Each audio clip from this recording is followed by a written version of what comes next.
Hello everyone, आज है 7 जुलाई और आज इस वीडियो में हम बात करने जा रहे हैं इजी ट्रिप प्लानर्स या ईज माई ट्रिप कह लो इसको।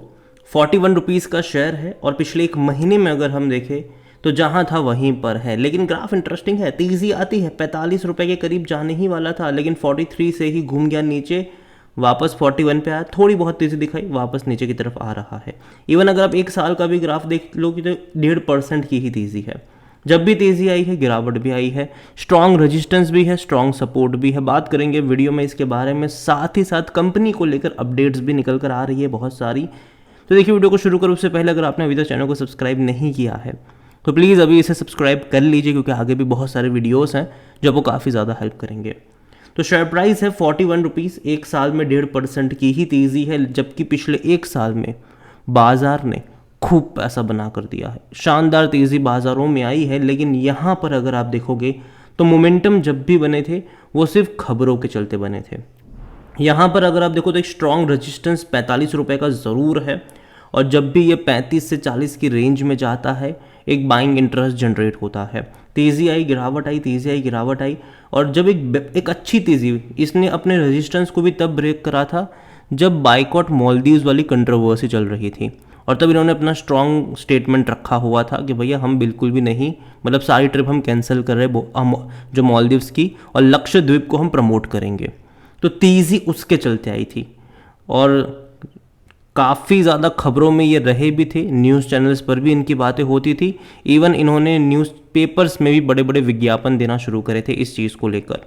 तो बड़ी तेज़ी आई, और तब भी मैंने कहा था कि यार गिरावट एक्सपेक्टेड रहेगी यहाँ पर, और फिर से गिरावट आई। और दोबारा तेज़ी तब बनी जब राम मंदिर का इनॉग्रेशन हो रहा था, तब भी मैंने कहा था कि जिस दिन इनॉग्रेशन ख़त्म हो जाएगा उसके बाद गिरावट दिखाना शुरू कर देगा ये, क्योंकि देखो न्यूज़ के बेस पर मोमेंटम थे, ये सारे के सारे खबरों के बेस पर थे।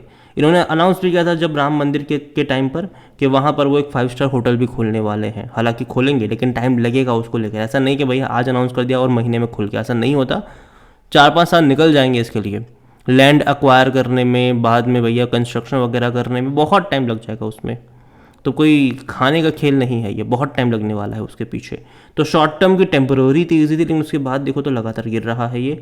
और यहाँ पर अगर आप देखो तो वापस ये अब ये उस रेंज में जा चुका है जहाँ पर सपोर्ट और जो रेजिस्टेंस है वो क्लियर है कि 35 से 40 का लेवल एक बाइंग इंटरेस्ट का लेवल है वहाँ पर, और 45 का जो लेवल रहेगा वो प्रॉफिट टेकिंग का लेवल रहेगा यहाँ पर। तो वो यहाँ पर क्लियरली शो हो रहा है, अब तो शो हो रहा है। और देखिए, देखने में ना आपको 40 रुपये सस्ता लग सकता है, लेकिन एक्चुअली में सस्ता नहीं है। रीज़न ये है कि ये कई बार बोनस दे चुके हैं, ठीक है, और इसीलिए इसका प्राइस एडजस्ट हुआ है। वरना एक्चुअली में अगर आप देखोगे तो ये इसका 40 रुपये देखने में सस्ता है, लेकिन वैल्यूएशन के हिसाब से ये सस्ता नहीं है।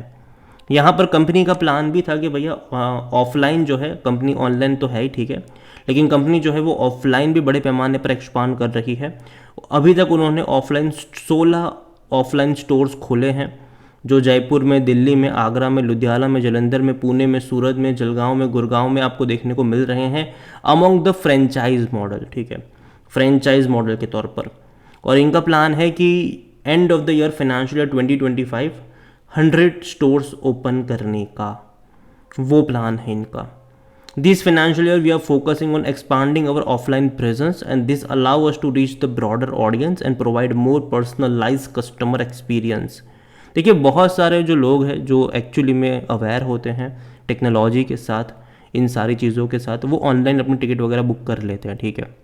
लेकिन आज भी एक तबका ऐसा है जिसको एक असिस्टेंस की ज़रूरत होती है, चाहे वो टिकट बुकिंग के लिए तो नहीं, लेकिन अगर मान लीजिए कि इनको हॉलीडेज़ के लिए जाना है, ठीक है, उनको टूर के लिए जाना है, उसके लिए एक पर्सनलाइज कहते हैं ना कि कस्टमर एक्सपीरियंस की ज़रूरत होती है। और अगर ऑफलाइन मॉडल उसके लिए एक अच्छा मॉडल तो रहा है अभी भी एक तबके के लिए, ठीक है। और कहीं ना कहीं वो चीज़ को ये लोग कोशिश कर रहे हैं कि उसको ये लोग एनहांस कर पाए। And the idea behind opening offline store further enhance brand visibility and trust.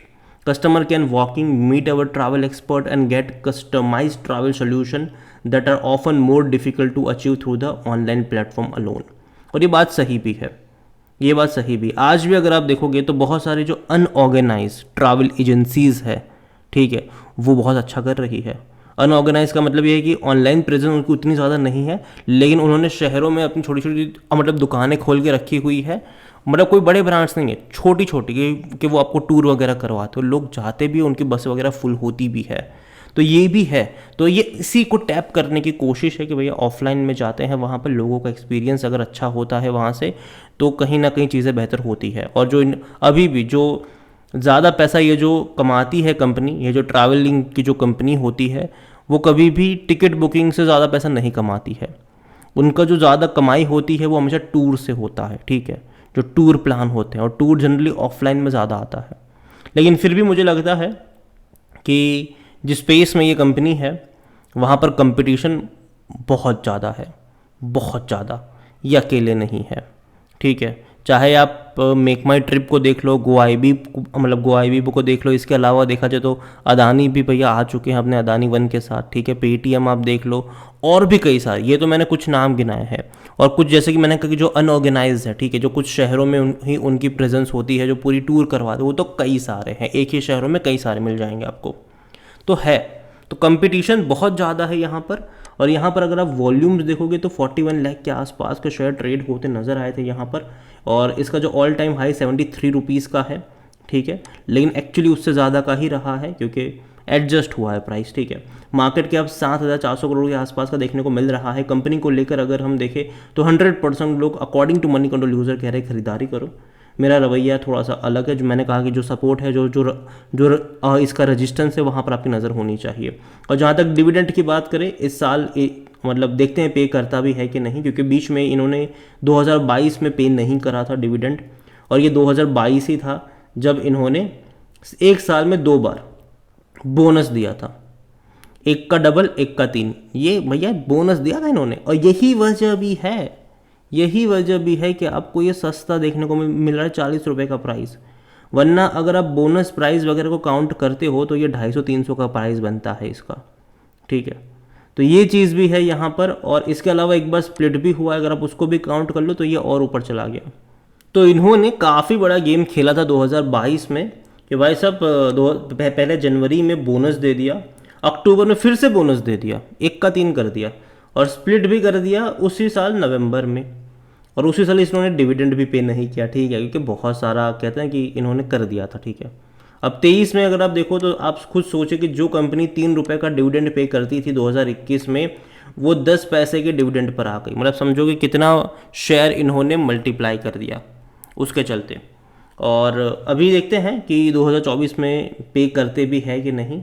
मुझे लगता है कि शायद करेंगे, लेकिन उतना ज़्यादा भी नहीं, 5 पैसा कुछ हो सकता है, लेकिन शायद ना भी करें, क्योंकि कुछ कह नहीं सकते यहाँ पर, ठीक है। और जहाँ तक बात करी जाए इस कंपनी को लेकर, तो इसका जो पी रेशियो 72 का है। देखो जैसे कि मैंने कहा कि अगर आप इसका प्राइस देखोगे 40 रुपये तो देखने में सस्ता लगेगा, लेकिन अगर आप वैल्यूएशन देखोगे तो महंगा तो है, क्योंकि सेक्टर पी 41 का है। कोई भी एनालिस्ट खरीदारी करने की बात नहीं कर रहा है। फिनेंशियल्स अगर देखते हैं हम इस कंपनी के, तो लास्ट क्वार्टर में लॉस करा था इन्होंने 15 करोड़ का लॉस करा था। और रेवेन्यू अच्छा था 172 करोड़, जो कि अच्छी बात है, लेकिन नुकसान हुआ है इन्हें। अब देखते हैं कि जून क्वार्टर के नंबर कैसे आते हैं। और अगेन मैं कहूँगा कि यहाँ पर जो 15 करोड़ का लॉस हुआ था, वहाँ पर एक वन टाइम लॉस आया था इनके लिए, एक वन टाइम खर्चा आया था इनके लिए, उसके चलते ये हुआ है। वरना एक्चुअली में ये लॉस नहीं होता। तो जो जून के नंबर्स आएंगे, मुझे नहीं लगता कि कंपनी लॉस रिपोर्ट करेगी, प्रॉफिट ही होगा। लेकिन देखना ये भी होगा कि कितना प्रॉफिट है, कितना ग्रोथ यहाँ पर देखने को मिलता है। ओवरऑल मैं अभी के लिए तो इतना ही कहूँगा यहाँ पर कि नंबर्स ठीक ठाक है, लेकिन उतने ज़्यादा एक्साइटिंग नहीं है। लेकिन जैसे कि मैंने कहा, दिक्कत वैल्यूएशन की है। यहाँ पर अगर आप प्रमोटर की होल्डिंग देखो तो 64.30% की होल्डिंग प्रमोटर के पास है। प्रमोटर ने खूब जम के बेचा है यहाँ पर ज़रूर है, और जम के खरीदारी करी है रिटेल इन्वेस्टर ने। जो रिटेल इन्वेस्टर जून में यहाँ पर 12.64% की होल्डिंग पे थे, वो खरीद के 22 पर आ गए, जबकि इंस्टीट्यूशंस में कोई खरीदारी नहीं हुई। जनरली अगर आप देखो तो अगर ये कहते हो कि भैया प्रमोटर बेच रहे हैं तो एटलीस्ट इंस्टीट्यूशंस को खरीदना चाहिए यहाँ पर, लेकिन वो नहीं आया। यहाँ पर खरीदारी कर ली रिटेल इन्वेस्टर ने। तो ये थोड़ा सा मेरे हिसाब से देखा जाए तो थोड़ा सा गलत है यहाँ पर। और यही वजह भी है कि मैं इतना ही कहूँगा कि यार जल्दबाजी मत करना यहाँ पर। और अगर आप इसका ग्राफ ऑब्जर्व करोगे तो कहीं ना कहीं अप्स एंड डाउन्स वाला भी है, कोई बहुत बड़ा मोमेंटम क्रिएट यहाँ पर नहीं हो रहा है। और लॉन्ग टर्म के लिहाज से मैं उतना ज़्यादा पॉजिटिव इस कंपनी में नहीं हूँ। शॉर्ट टर्म के लिहाज से मैंने पहले भी कहा कि मैं इसको सिर्फ स्विंग ट्रेड के लिए इस्तेमाल करना ज़्यादा पसंद करूँगा। जैसे कि मैंने कहा 35 से 40 का लेवल आपकी मतलब वहाँ से बाइंग इंटरेस्ट जनरेट होता है, 45 का लेवल पे बिकवाली आती है। ये देखने को यहाँ पर मिल रहा है। देखते हैं कि आगे यहाँ पर क्या होगा। और अगेन मैं कह दूँ कि ये मेरा पर्सनल ओपिनियन है, कोई भी इन्वेस्टमेंट एडवाइस नहीं। वीडियो को यहीं पे एंड करता हूँ। पसंद आया हो तो लाइक करें, शेयर करें। चैनल वगैरह पहली बार है तो प्लीज़ सब्सक्राइब करें। और ईजी ट्रिप प्लानर्स के बारे में आप क्या सोचते हैं वो भी आप मुझे कमेंट में लिख के बता सकते हैं। Thank you.